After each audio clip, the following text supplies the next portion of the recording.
Well, what is going on, YouTube? Welcome back to A Therapeutic Edge. It is very nice to have you here today.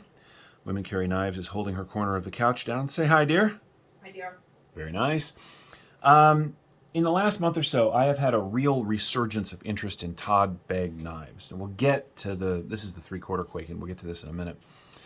I picked up the Glimpse 7.0 recently. And when I got that, I got the full Kwaiken. This is the Sun Tzu edition. And I had no idea how in love I was going to fall with these knives, but I did. And so I added these to the collection. Let's put these over here where you can still see them.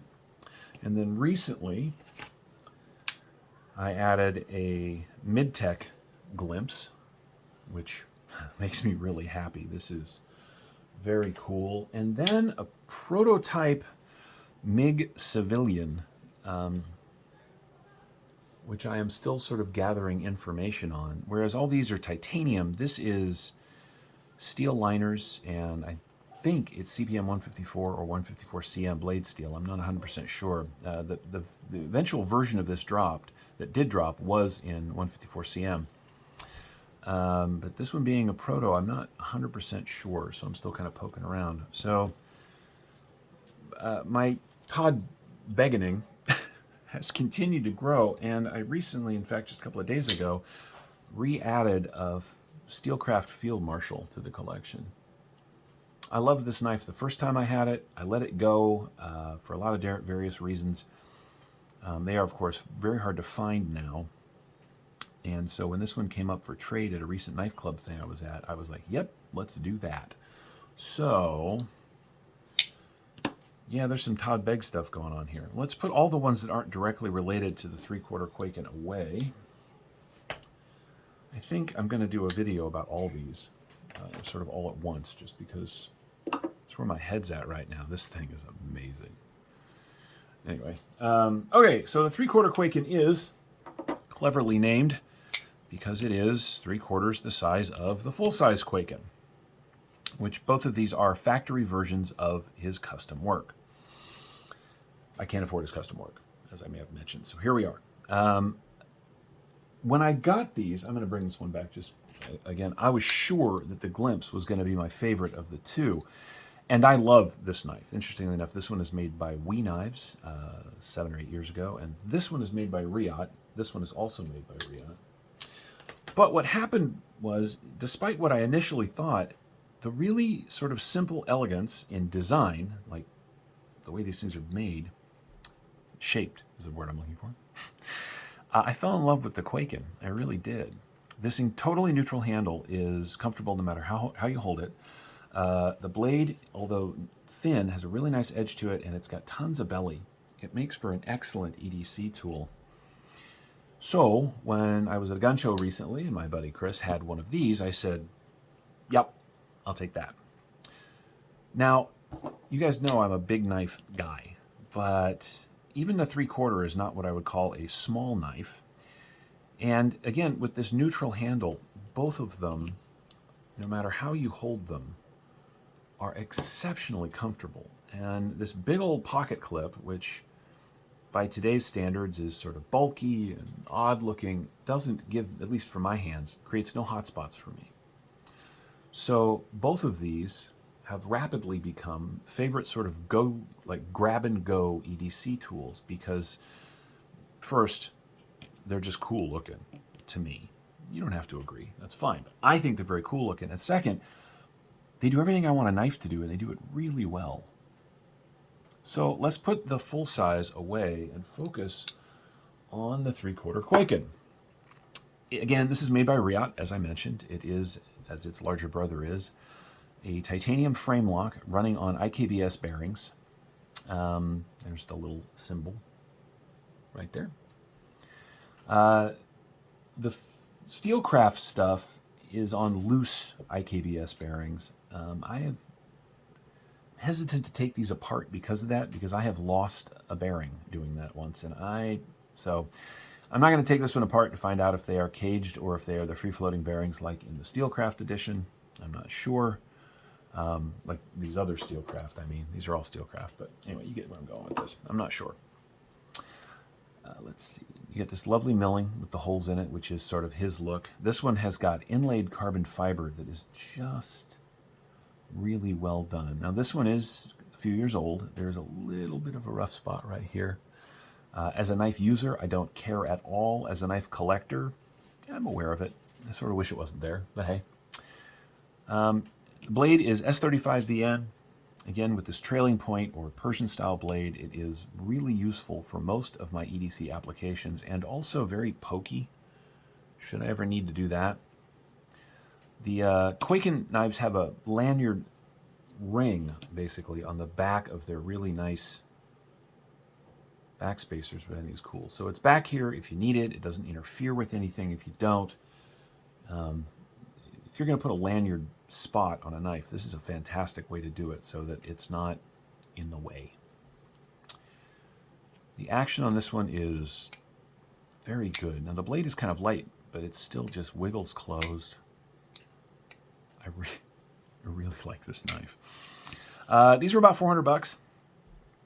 If you can find one, I'm not sure if there are any of these out there and available. I did find a bunch of good information over on Blade HQ on the Kwaiken, so if you're interested, you can. There'll be a link in the description. You can go take a look, at least at what they used to go for, which, like I said, is about $400 for this one with the inlay. They had slight variation in prices depending. On the used market, they're going for about $400. So you can still get them. I found a couple on eBay. I found a few over on Reddit. They do pop up from time to time. So if you're interested, you could probably hunt one down. I will put my buddy Chris's Instagram in the description of this video. He is a knife bloodhound.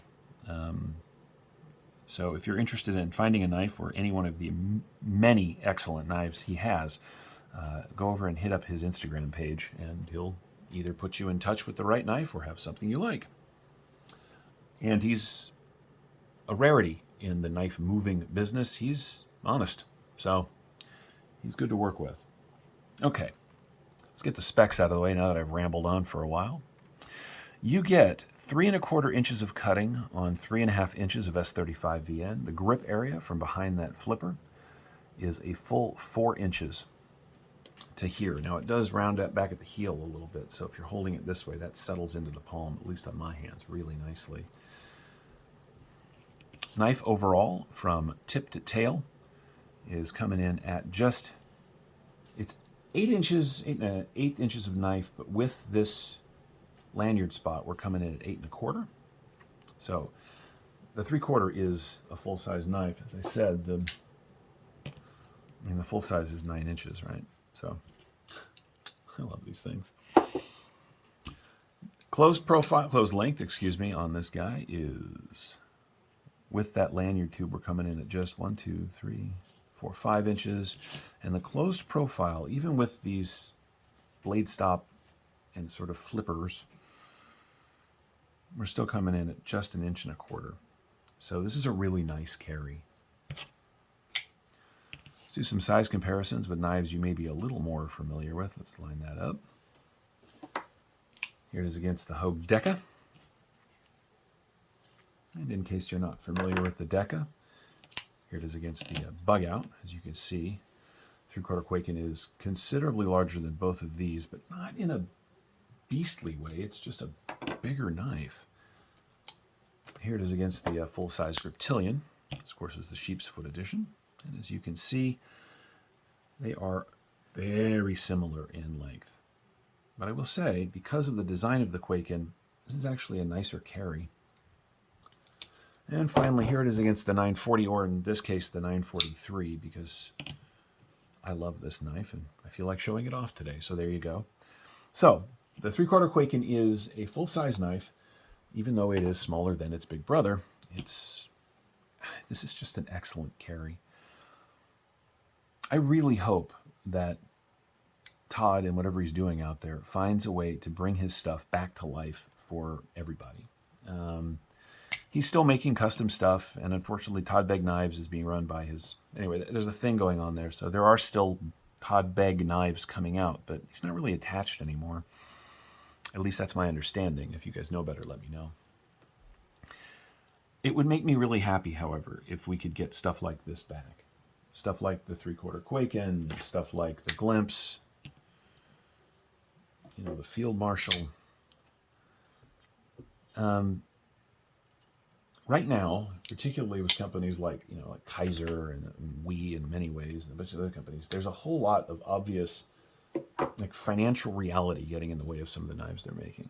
You know, in a recent video, I talked about how I wish the Bedlam, which I've put away, was still around. There was a time when knife companies were a little bit crazy and sort of fearless. Kaiser's a great example of that. 2017, 2018, they produced a stack of monstrous titanium knives in S35VN, not because they were sure they would sell, but because they were trying to land on the market and make kind of a splash, and they did. I would just like it if knife companies were producing knives based on the aesthetic and how interesting they were, rather than how well they think they'll sell. Look, I get it. That's an important part of the equation, but if you know, like Bug Out, for instance, I mean, the Benchmade, if you know you're going to sell 1 million of these, make a few of the 808 logos. You don't have to get rid of the weird sort of expensive fancy stuff, particularly if you are funding your lives with... Anyway, okay, enough of that. Let's go ahead and weigh this out, and I'm going to weigh it up against the full size as well, because I'm a little curious. So the 3/4 Kwaiken with CF inlays and all titanium comes in at 4.5 ounces for a 3.5-inch blade. Not bad. There's basically no milling other than on the outside with these holes. So these are slabs of titanium. By way of example, the full size comes in at 5 ounces versus 4.5. So you're talking about a 1/2 ounce difference between these two knives. God, these things are just excellent. They really are. Let's get out the calipers and tell you how much of that S35VN they're giving you. I think it's a reasonably thick slice. Let's find out. All right, back here at the thickest point, so yeah, 3.79 millimeters. The handle at its thickest is coming in at 13.43 millimeters, which is... Oh, well, that was stupid. Let's try that again, shall we? I hit the wrong button. All right, right here at its thickest, 13.55 millimeters this time, which is just a little bit over a 1/2 inch. And of course, this way it's coming in at just about, just about an inch, a little over. Makes for an exceptionally comfortable cutting tool. It really does. If you've been thinking about these, either the full size or its slightly smaller brother here, just go for it. The nice thing about these knives is if you get one and you don't like it, it'll sell. But if you've been sort of wrestling with it, trust somebody who should have gotten one a long time ago and is really glad that he has now. You cannot go wrong with either of these two or any of the old Begg stuff. It is just very cool. And that's where we're going to wrap it up. This has been the 3/4 Kwaiken, a Riot-made knife in the Steelcraft series from Todd Begg. I think this is an astounding knife. Thank you so much for watching. We'll see you next time.